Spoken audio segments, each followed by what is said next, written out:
Hello, I'm Dr. Neal Schultz, and welcome to DermTV. One of the most common, normal, benign growths that people show me on their skin are skin cysts. And the natural question that follows, doctor, should I have the cyst removed?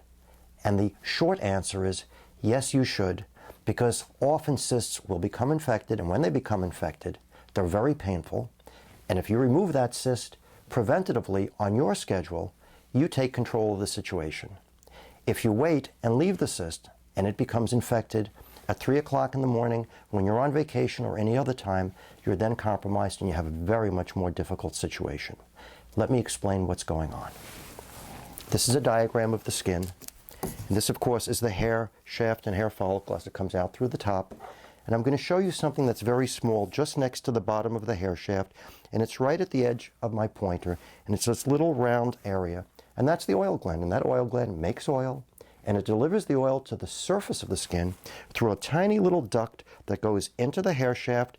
Oil comes up along the hair and out onto the skin. But if that little duct over here gets clogged, the oil gland doesn't know it's clogged, and it keeps making more oil. And that oil gland, instead of being that small size, becomes this big, and that's when you have a big lump under your skin and you have a cyst.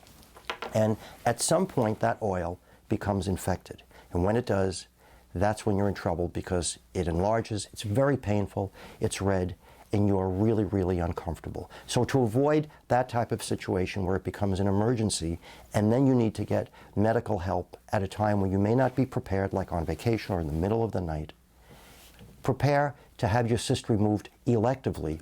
You schedule it, and that way you take control of the situation. Please join me again at dermtv.com.